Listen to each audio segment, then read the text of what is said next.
ओम शांति। ओम शांति।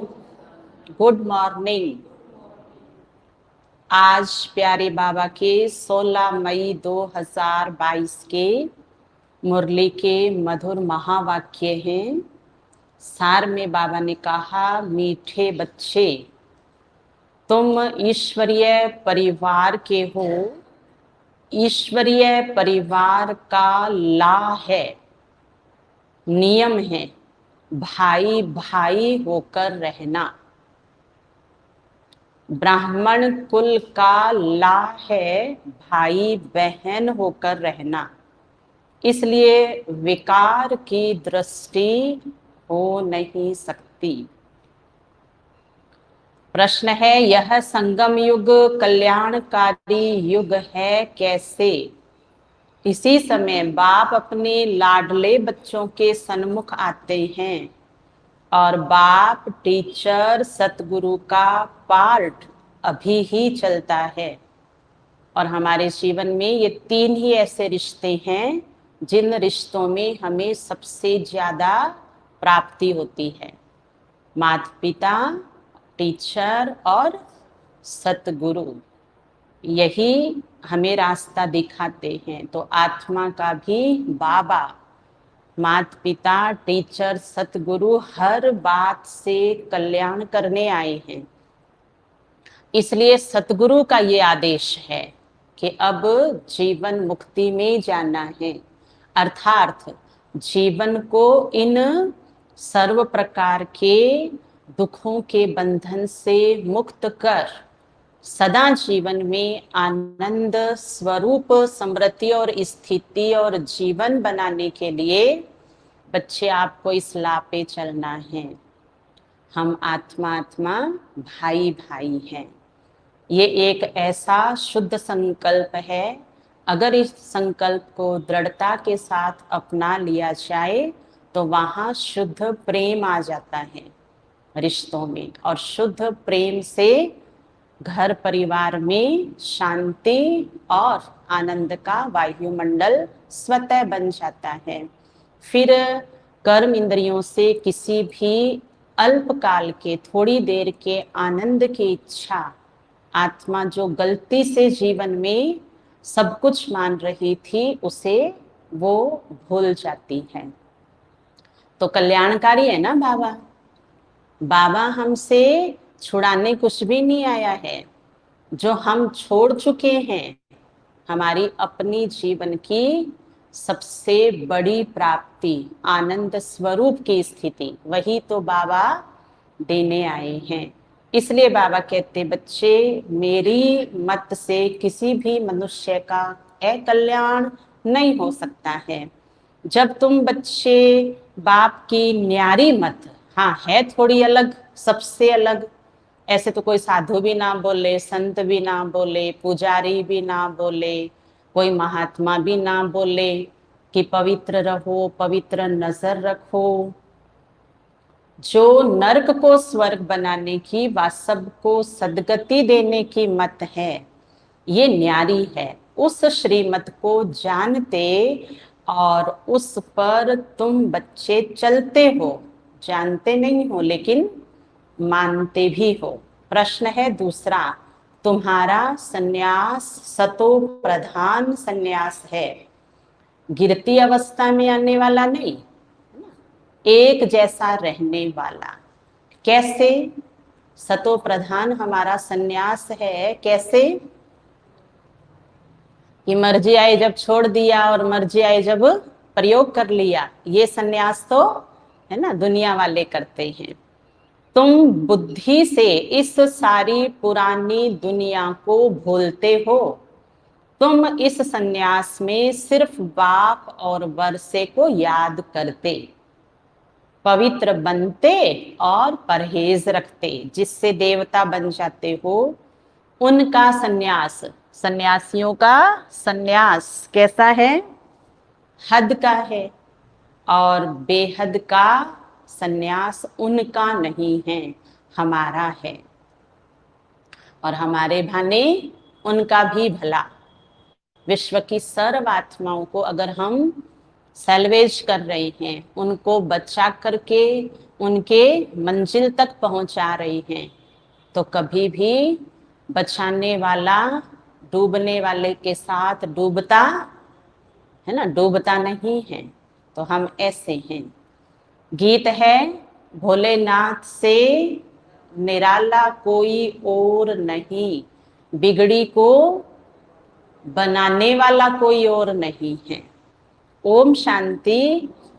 पहले पहले बाप बच्चों को समझाते हैं कि अपने को आत्मा समझ बाप को याद करो, क्योंकि आत्मा का ही तो बाबा से रिश्ता है ना। शरीर के रिश्ते तो हमारे बहुत सारे हैं, है ना। उन रिश्तों से तो बाबा हमें याद आएगा नहीं। तो बाबा तो आत्मा को जानता है और आत्मा परमात्मा को जानती है। इसलिए कहा खुद को जान लिया और खुदा को भी जान लिया और अब जन्नत में चले जाएंगे, क्योंकि खुदा को जानने के बाद जो मिलता है उसका नाम है जन्नत। तो जहन्नुम से निकल करके जन्नत में जा रही हैं। 5000 वर्ष पहले भी बाप ने कहा था कि मन मना भव, देह के सब संबंध छोड़ अपने को अशरीरी आत्मा समझो। सभी अपने को आत्मा समझते हो। सभी माना जो जो मुरली बाबा की सुन रहा है उन सबको बाबा ने एक साथ कहा है। जैसे घर में भी पिता क्या कहेगा, सब बच्चों से पूछेगा कि सबने सुना, तुम सबके लिए ये एक जैसी डायरेक्शन है। तो ओल विश्व के ब्राह्मण फैमिली को बाबा ने संबोधित किया और कहा आत्मा ही बैठी है ना, आत्मा भाई भाई बैठे हैं, और कोई नाम का रिश्ता ए नामी रिश्ता सब खत्म, ना धर्म का रिश्ता। धर्म के रिश्ते भी बनाने की आवश्यकता नहीं है कि आप तो मेरे भाई जैसा लगते हो ना, तो मैं धर्म भाई बना लेती हूँ आपको। आप तो मेरी बहन जैसी लगती हो ना, तो मैं आपको धर्म की बहन बना लेती हूँ। आप तो है ना मुझे मेरे बेटी के शक्ल जैसी लगती हो, तो मैं क्या बना लेती हूँ आपको, धर्म की बेटी बना लेती हूँ। आप तो पिताजी जैसे लगते हो। जब भी मैं सेंटर आती हूँ आपको देखती हूँ, कैसे लगते हो आप मेरे पिताजी जैसे। तो क्या बना लूं मैं, धर्म का पिता बना लूं। देखो कैसे कैसे अनजाने में रिश्ते बना लेते हैं। बाबा कहते बच्चे कौन बैठे हो यहाँ, एक ही धर्म है, आत्मा आत्मा भाई भाई का। पहले वाले रिश्ते निभाना कितना मुश्किल है, और जोड़ लिए तो फिर तो और मुश्किल हो जाएगा। फिर वो सतो प्रधान संन्यास रहेगा या और नीचे गिरते गिरते तमो प्रधान संन्यास हो जाएगा। अपने को कोई परमात्मा तो नहीं समझते हैं। पूछ रहे हैं बाबा कि मेरे जो बच्चे बने हैं वो भगवान तो नहीं बन गए हैं ना। हाँ, भगवान भगवान ही है। गाते भी हैं पाप आत्मा पुण्य आत्मा महान आत्मा। महान परमात्मा नहीं कहा जाता। आत्मा पवित्र बनती है तो शरीर भी पवित्र मिलता है। खाद आत्मा में ही पड़ती है। बाप बच्चों को युक्ति से बैठ समझाते हैं। कैसे समझाते हैं, जहां सांप को मारते हैं बाबा और लाठी को बचा लेते हैं। क्योंकि हमारे जो बुद्धि के अंदर 2500 साल का देह अभिमान पक्का होकर के बैठा हुआ है, इसको जीतने के लिए दुनिया वालों ने सारे तंत्र मंत्र जंत्र रिद्धि सिद्धि उपाय क्या क्या अपना लिए हैं, लेकिन किसी को भी ये पाठ पक्का नहीं हुआ है कि हम आत्मा आत्मा भाई भाई हैं।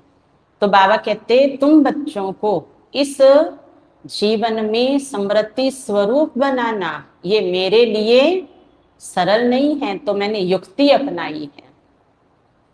तो युक्ति से बैठ करके बाबा ने हमें मुक्ति दिलाई है। इसलिए लोगों ने कहा कि जीवन से छूटना, जीवन में विकारों से छूटना, मुक्त होना इम्पॉसिबल, कोई ये काम नहीं कर सकता है। तो ये तो बाबा है सतगुरु, जिसने ये कल्याण किया है। ये तो जरूर है कि आत्मा रूप में हम सब भाई भाई हैं, और शरीर के संबंध में आए तो भाई और बहन हैं। अब कई युगल बैठे हैं, सुना संतोष बहन, मोहन काका, कई युगल बैठे हैं। उन्हों को कहें कि अपने को भाई बहन समझो तो बिगड़ पड़े।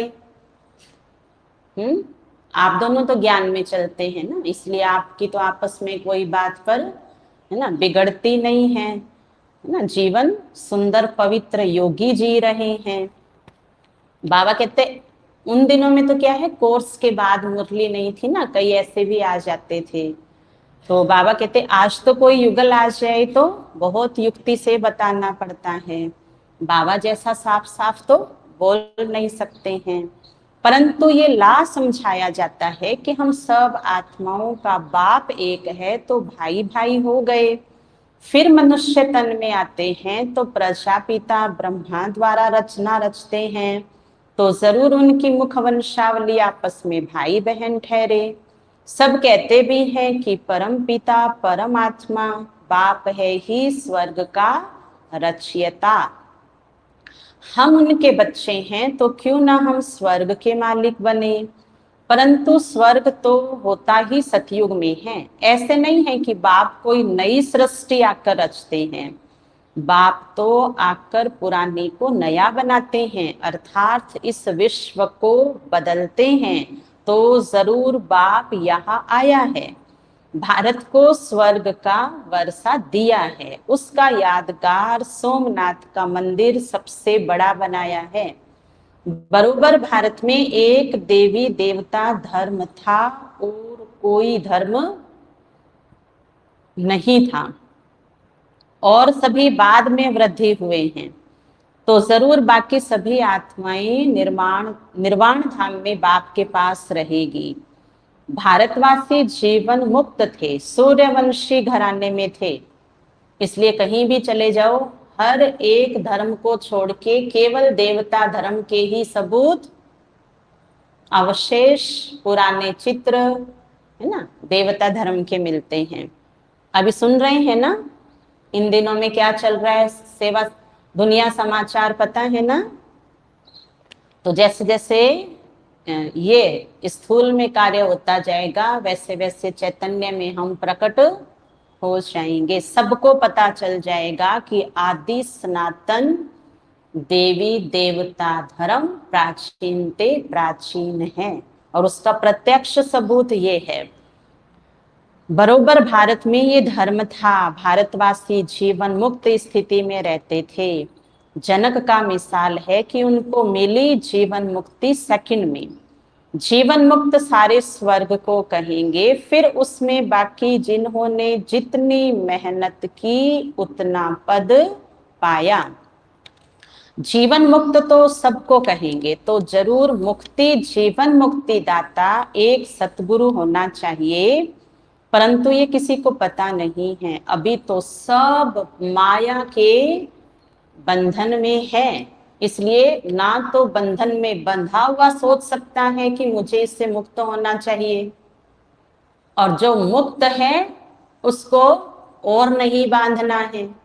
क्योंकि आज तो कुमार कुमारी मुक्त है, कल को उन्हें क्या कर रहे हैं, और बंधन से छुड़ाने के बजाय बंधन में डाल रहे हैं। क्योंकि बाबा कहते बुद्धि पर कई प्रकार के ताले लगे हुए होने की वजह से कोई सोच भी नहीं सकता है कि ऐसा भी जीवन आत्मा का सुंदर प्यारा सा है। कहा जाता है कि ईश्वर की गत मत न्यारी है, उनकी है श्रीमत, वह आते हैं जरूर। पिछाड़ी में सब कहेंगे कि अहो प्रभु, तुम अब कह रहे हो कि अहो प्रभु तेरी इस नरक को स्वर्ग बनाने की गति बड़ी न्यारी है। तुम जानते हो फिर से हम सहज राजयोग सीख रहे हैं, कल्प पहले भी संगम पर ही सिखलाया होगा ना। और कल बाबा ने क्या कहा, राजयोग के द्वारा सफलता आपका जन्म सिद्ध अधिकार है, करते जाओ अभ्यास। अभ्यास नहीं छोड़ना। और अभ्यास के लिए क्या चाहिए? दृढ़ता। और दृढ़ता में क्या चाहिए?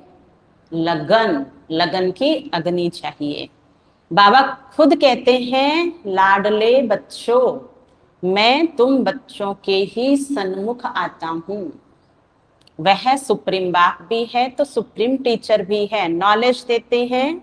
और कोई भी इस सृष्टि चक्र की नॉलेज दे ना सके। इस सृष्टि चक्र के आदि मध्य अंत व वर्ल्ड की हिस्ट्री ज्योग्राफी को कोई नहीं जानते। परम पिता परमात्मा स्थापना, पालना और विनाश का कार्य कैसे कराते हैं किसी को पता नहीं है। तुम बच्चे अब जान गए हो, मान गए हो। हाँ, जानने के बाद तो मानना ही पड़ता है ना, क्यों? जानना माना प्रूफ। तो फिर उसे तो आत्मा को हाँ कहना ही पड़ता है। मनुष्य से देवता किए करत न लागी वार, ये महिमा बाबा की है। मूत पलीती कपड़ धोए। अब अपने से हर एक पूछे कि हम मूत पलीती हैं व पवित्र हैं। जब अभ्यास कर रहे हैं तो अभ्यास करने के बाद प्राप्ति कौन सी है? अब जब स्नान करेंगे तो शुद्धि होंगे ना, स्नान नहीं करेंगे तो अशुद्ध होंगे। अकाल तख्त है ना, अकाल मूर्त उनका तख्त कहाँ है? वह तो जरूर परम धाम अथवा ब्रह्म मह तत्व है। हम आत्माएं भी वहां रहती है, उनको भी अकाल तख्त कहा जाता है। वहां कोई आ ना सके, उस स्वीट होम में हम रहते हैं। बाबा भी वहां रहता है। बाकी वहां कोई तख्त व कुर्सियां आदि परम धाम में रहने के लिए नहीं है। वहां तो अशरीरी है ना, तो समझाना चाहिए कि सेकंड में जीवन मुक्ति मिलती है, अर्थात लायक बनते हैं। बाप कहते हैं कि शिव बाबा को याद करो, विष्णुपुरी को याद करो। अभी तुम ब्रह्मापुरी में बैठे हो, ब्रह्मा की संतान हो और शिव बाबा के बच्चे भी हो। अगर अपने को भाई बहन नहीं समझेंगे तो काम विकार में चले जाएंगे। यह है ईश्वरीय परिवार। पहले तुम बैठे हो, दादा भी है, बाबा भी है और तुम उनके बच्चे हो, तो तुम हुए शिव बाबा की ब्रह्मा द्वारा संतान, शिव के पोत्रे ठहरे। फिर मनुष्य तन में है तो बहन भाई हुए। इस समय तुम बहन भाई प्रैक्टिकल में हो। इसलिए मधुबन में चाहे आप 1 हफ्ता रहो, चाहे आप 1 महीना रहो, चाहे आप 1 साल रहो, वहां क्या अनुभव होता है? हुँ? किसी से लड़ाई करूं, किसी से झगड़ा करूं, किसी को गाली दूं, सारा टाइम क्या है वहां? स्वर्ग है ना? तो वो स्वर्ग आपका बाबा ने घर में भी बना दिया है ना, इसलिए अब हम सच्चे स्वर्ग में जाने वाले हैं। तो वो प्रैक्टिस सदा याद रखनी है। मर्तबे बहुत हैं, जीवन मुक्ति सेकंड में मिलती है। वहां दुख देने वाली माया तो होती नहीं। ऐसे नहीं है कि सतयुग से लेकर कलयुग तक रावण को जलाते रहेंगे। जो कहते हैं कि परंपरा से जलाते आते हैं, ये असंभव है। स्वर्ग में असुर कहां से आए? बाबा ने कहा है कि यह आसुरी संप्रदाय है। फिर उनका नाम रख दिया है अकासुर और बकासुर। कहते हैं कृष्ण ने गायें चुराई, यह भी पार्ट चला है। शिव बाबा की गायें तुम ठहरी ना। शिव बाबा सबको ज्ञान घास खिलाते हैं। घास खिलाने वाला, परवरिश करने वाला वह है। मनुष्य मंदिरों में जाकर देवताओं की महिमा गाते हैं कि आप सर्वगुण संपन्न और हम नीच पापी हैं। अपने को देवता कह ना सके, हिंदू कह देते हैं। असल नाम भारत है।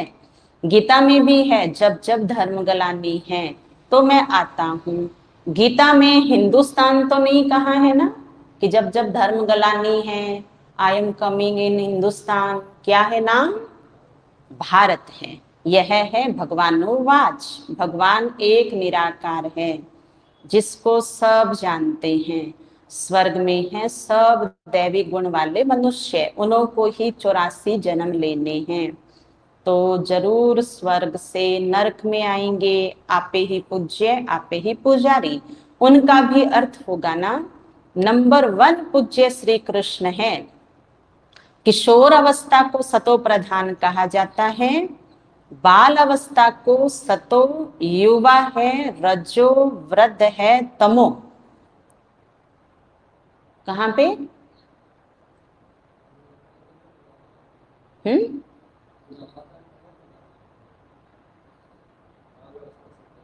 ये कृष्ण की बात की है बाबा ने। श्री कृष्ण नंबर 1 पूज्य है। किशोर अवस्था को सतो प्रधान कहा जाता है, बाल अवस्था को सतो, युवा है रजो, वृद्ध है तमो। सृष्टि भी सतो रजो तमो होती है। कलयुग के बाद फिर सतयुग आना चाहिए, बाप आते ही हैं संगम पर। यह है मोस्ट कल्याणकारी युग। ऐसा युग कोई हो नहीं सकता। सतयुग से त्रेता में आए उनको कल्याणकारी नहीं कहेंगे, क्योंकि 2 कला कम हुई तो उनको कल्याणकारी युग कैसे कहेंगे। फिर द्वापर में आएंगे तो और कला कम होती जाएगी, तो ये कल्याणकारी युग नहीं रहा। कल्याणकारी ये संगम युग है, जबकि बाप खास भारत को और आम सबको गति सदगति देते हैं। अभी तुम स्वर्ग के लिए पुरुषार्थ कर रहे हो। बाबा कहते हैं कि यह देवी देवता धर्म ही सुख देने वाला है। तुम अपने धर्म को भूल गए हो, तब और धर्मों में घुस जाते हो। वास्तव में तो तुम्हारा धर्म सबसे ऊंचा है, हिंदू धर्म नहीं, ये ब्राह्मण धर्म। सब में यहाँ 5 विकार हैं, सब आसुरी रावण मत पर चल रहे हैं। बाबा हमें राजयोग सिखा रहे हैं तो श्रीमत पर चलना पड़े। जो 5 विकार हैं उनमें भी पहला है अशुद्ध अहंकार। बाबा कहते हैं देह अहंकार छोड़ देही अभिमानी बनो, अशरीरी भव। तुम मुझ बाप को भूल गए हो तो बाप की श्रीमत भी भूल गए।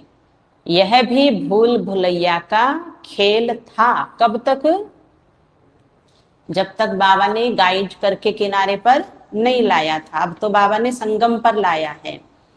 कई फिर कहते हैं नीचे गिरना ही है तो फिर पुरुषार्थ क्यों करें। अरे पुरुषार्थ नहीं करेंगे तो स्वर्ग की राजाई कैसे मिलेगी, और स्वर्ग की राजाई नहीं मिलेगी तो और गिरोगे और गिरोगे और गिरोगे। तो सबसे ज्यादा अब एक दो देखो, एकदम ऊपर है कोई और उसके नीचे 10-12 लोग दबे हुए हैं, तो सबसे ज्यादा तकलीफ किसको होगी?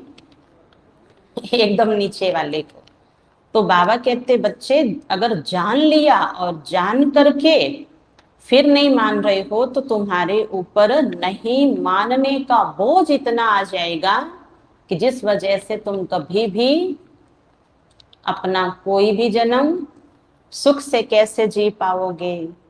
जैसे कई कहते हैं ना कि इतना माथे पर मामला है, इतनी जिम्मेवारी है, इसकी उसकी, सुख क्या होता, शांति क्या होती, मौज क्या होती, कुछ भी पता नहीं है। बोझ में ही रहते हैं, बोझ में ही सोते हैं, जैसे कुछ पता ही नहीं है।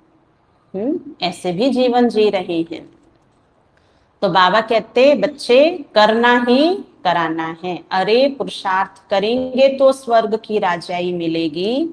ड्रामा को भी समझना है, यह एक ही सृष्टि है जिसका चक्र फिरता है। सतयुग आदि सत्य है भी सत्य, होशी भी सत्य। कहते भी हैं वर्ल्ड की हिस्ट्री ज्योग्राफी रिपीट होती है, तो कब शुरू होगी, कैसे रिपीट होगी, उसके लिए तुम पुरुषार्थ करते हो। बाबा कहते हैं फिर से तुमको राजयोग सिखलाने आया हूं। तुम भी सीखते हो, राजाई स्थापन होगी।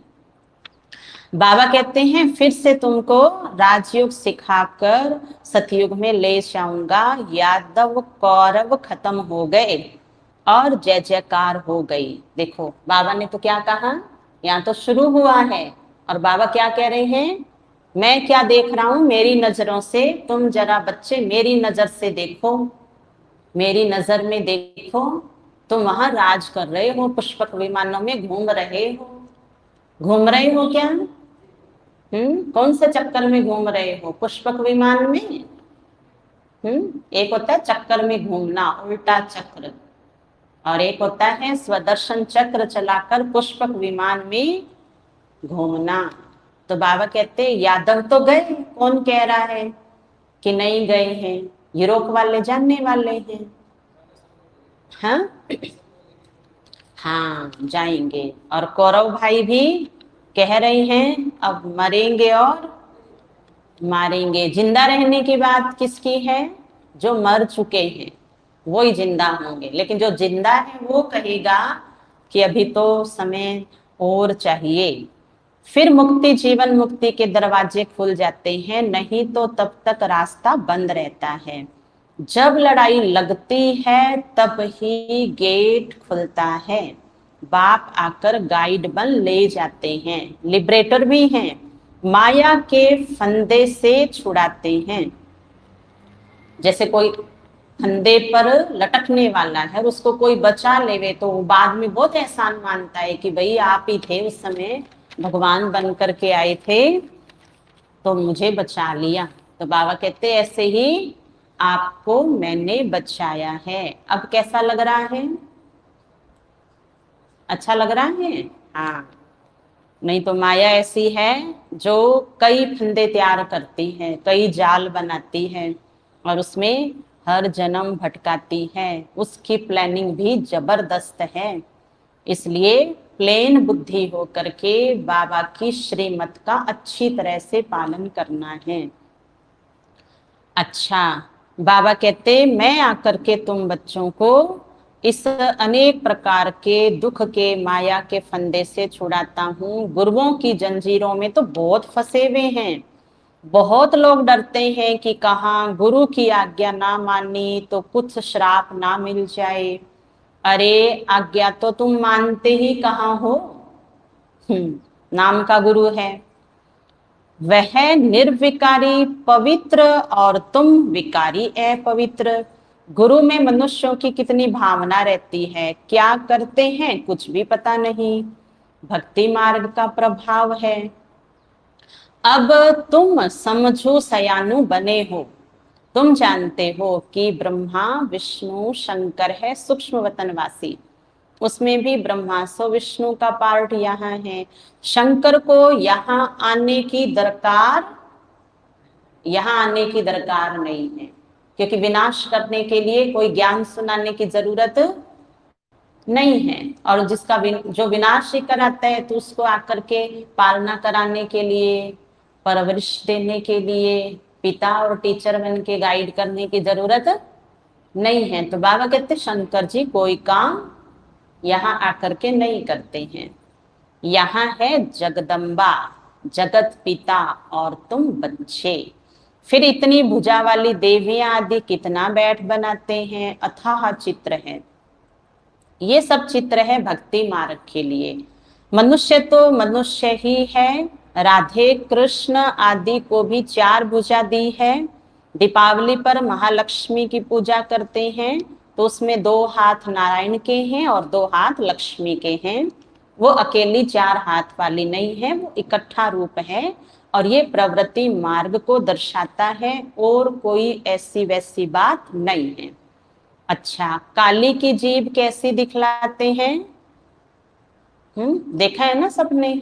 हाँ, कृष्ण को भी काला बना दिया है। वाम मार्ग में जाने के कारण काले हो जाते हैं, फिर ज्ञान चिता पर बैठने से गोरे बन जाते हैं। जगदम्बा ऐसी मीठी मम्मा, सबकी मनोकामना पूर्ण करने वाली, उसकी मूर्ति को भी काला बना दिया है।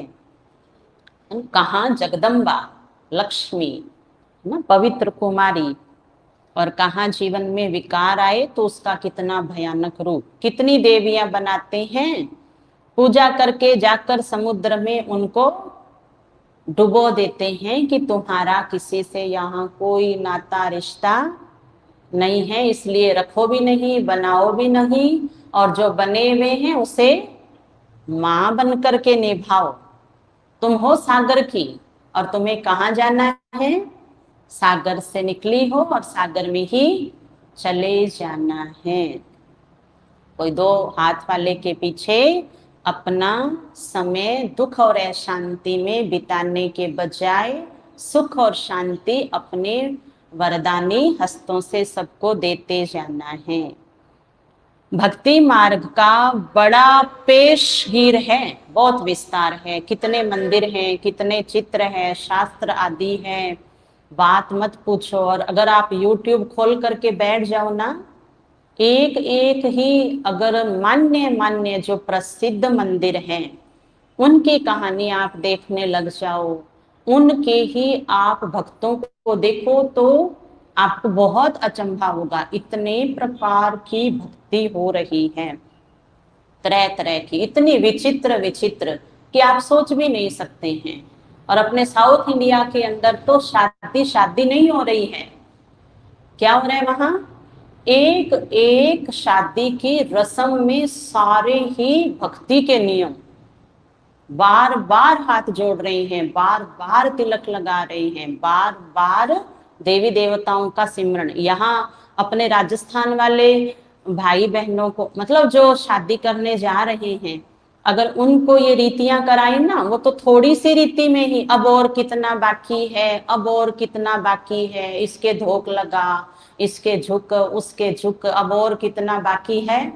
वहां ये लग ही नहीं रहा है कि शादी हो रही है, वहां ये लग रहा है कि ये एक पूजा हो रही है, एक भक्ति हो रही है। ऐसे ऐसे हर एक कार्य को जोड़ा तो है, लेकिन जुड़ा हुआ जीवन में कनेक्शन बाबा से बिल्कुल भी नहीं रहा। और हमें देखो, बाबा कहते मैं ऐसे ऐसे भक्त आपको दिखा सकता हूं ला करके, तो आंखों में पश्चाताप के आंसू ऐसे आएंगे कि वो बंद नहीं होंगे।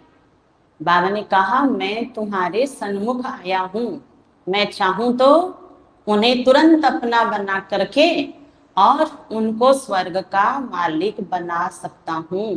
वो अनजाने में भी इतनी कठोर भक्ति कर रही हैं और सिर्फ क्या कह रहे हैं? प्रभु दर्शन दे दो बस। उनको पता ही नहीं है कि प्रभु तो स्वर्ग का मालिक भी बनाते हैं। तो बाबा कहते बच्चे मध्याजी भव, तुम क्या बनने जा रहे हो याद रहता है? तब पुरुषार्थ सदा सतो प्रधान संन्यास वाला रहेगा। बाबा कहते शास्त्रों की बातें और भक्ति के कर्म कांड मेरे से मत पूछो, क्योंकि मुझे बताने की जरूरत नहीं है, यूट्यूब खोलो और उस पे देख लो। वेस्ट ऑफ टाइम है, वेस्ट ऑफ मनी है। भक्ति मार्ग भक्ति करने वालों के लिए। मनुष्य बिल्कुल इस समय तुच्छ बुद्धि है, कोड़ी मिसल बन जाते हैं। बाप कहते हैं अब भक्ति मार्ग के धक्के बहुत खाए, अब बाप तुमको इन झंझटों से छुड़ा देते हैं। सिर्फ बाप को और वर्षे को याद करो, और पवित्र भी जरूर बनना पड़े, परहेज भी रखनी पड़े, नहीं तो जैसा अन्न वैसा मन हो जाता है। एक बार ले लेते हैं तो एक बार का असर तो बार बार आएगा ना।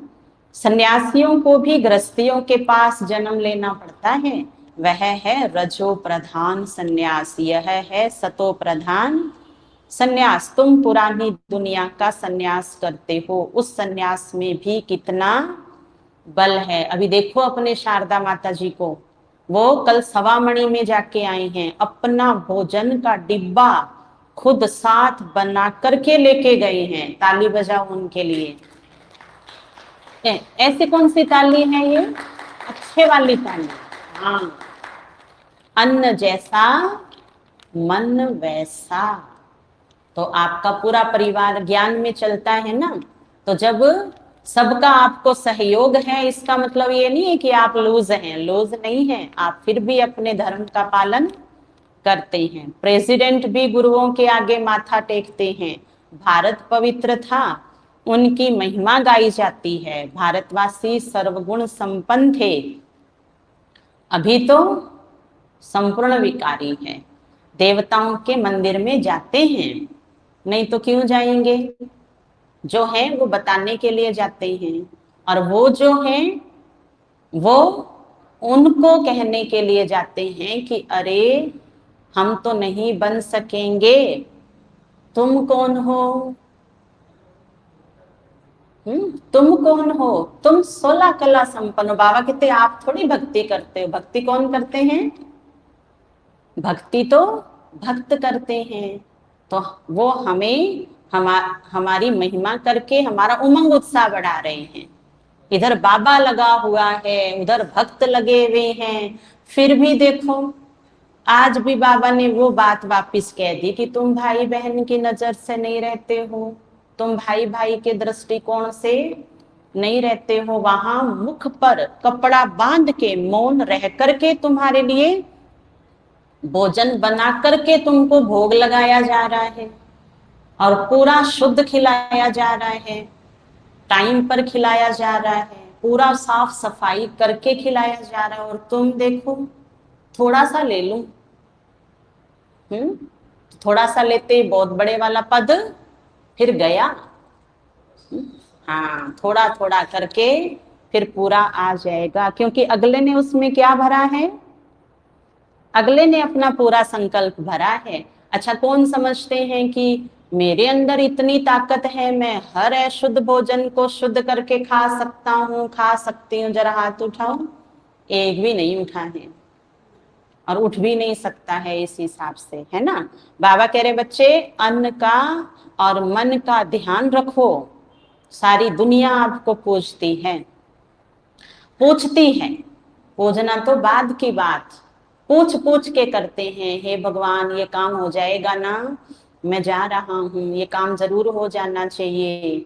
हे मेरे इष्ट, हे मेरी इष्ट देवी, हाथ जोड़ता हूँ, इस बार जरूर हो जाना चाहिए। तो हमें ध्यान रखना है ना, कितना पूछते हैं, तो फिर हमें उतना उनको वरदान और शक्ति देनी है, उनकी आश हमें पूरी करनी है। अच्छा, मीठे मीठे सिखिल दे बच्चों प्रति माता पिता बाप दादा का याद प्यार, और गुड मॉर्निंग रूहानी बाप की रूहानी बच्चों को नमस्ते।